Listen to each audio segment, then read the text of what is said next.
She stood by my door at 2:17 a.m., shivering in the cold rain like a stray memory life forgot to shelter. Her mascara was smeared, her eyes were swollen, and she clutched her coat tightly against her chest, as though every drop of water carried a story she wasn't ready to tell. I had only opened the door because someone kept calling my name, softly, like a child whispering to a locked room, afraid of being left outside permanently. When the door creaked open, she looked up at me, trembling, and asked in a voice as fragile as broken glass pressed together, "Is there space left in your bed?" I stared at her for a full second, trying to understand the pain behind those words. It didn't sound like a flirtatious question, not like the dramatic lines in movies or the playful tones of lovers. It sounded like a plea, like someone with no home left, no warmth left, nowhere else to collapse. So I asked quietly, "Are you okay?" She didn't answer. She just repeated, even softer than before, "I just need space. Just tonight. Is there space left in your bed?" Her name was Liana. To most people, she was a bright spark, the kind of girl who laughed with her entire face, who talked with expressive hands, who made strangers feel safe enough to share secrets. She lived next door to me in a tiny apartment complex where the walls were too thin to hide emotions, and the hallways were too quiet to ignore the sound of someone crying. We weren't close, but close enough to borrow sugar or pick up packages for each other. Close enough to wave at each other when our days felt heavy. But not close enough for her to show up at my door in the middle of the night. Unless something was truly wrong that I stepped aside without another word, and she walked in slowly, her shoes squishing against the mat. She moved as though even walking was painful. I handed her a warm towel, and she looked at it like someone who hadn't been handed kindness in a long time. She changed into an oversized hoodie I kept in the drawer, wishing it could hug her more tightly than I ever could. She didn't ask for tea or food or conversation. She only asked, again, quietly, "Can I sleep here? I can sleep on the floor if you don't want me in the bed." I shook my head, and without thinking much about it, I said, "What if I said you didn't have to sleep here for just one night?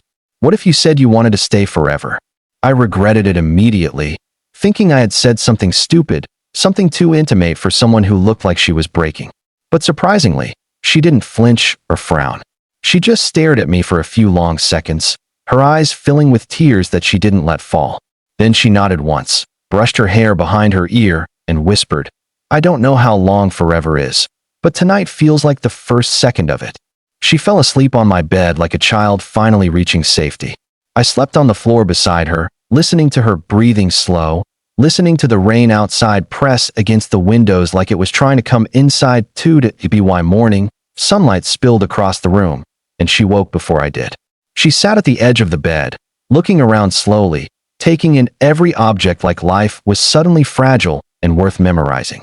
When she saw me awake, she apologized, saying she wouldn't disturb me again.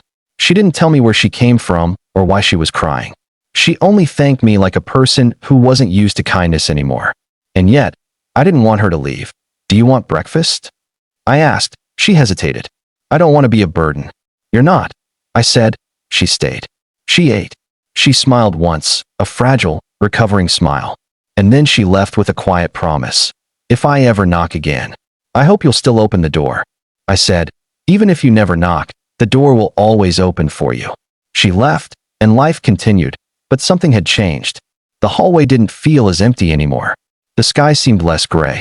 I started wondering about her every time I passed her door. Days turned into a week, and I didn't see her. No footsteps outside at night. No muffled crying through the thin walls.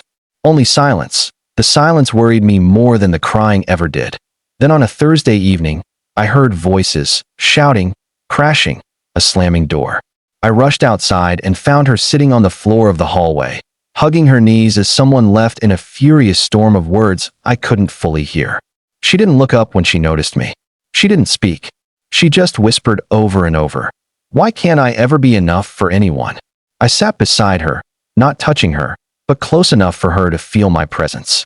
After a few minutes, she looked at me and asked, "Do people stay only when they need something? Do they leave the moment they don't?" I answered softly, "Some stay because they need love. Some stay because they want to give it.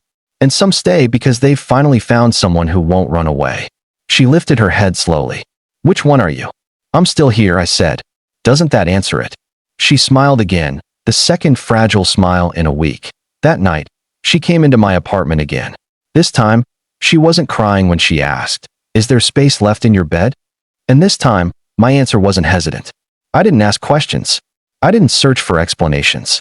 I just looked into her tired eyes and said, "There's space." Always.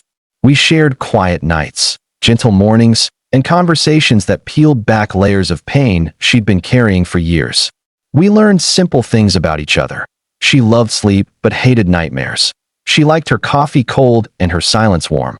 She loved storms but hated being alone when it rained.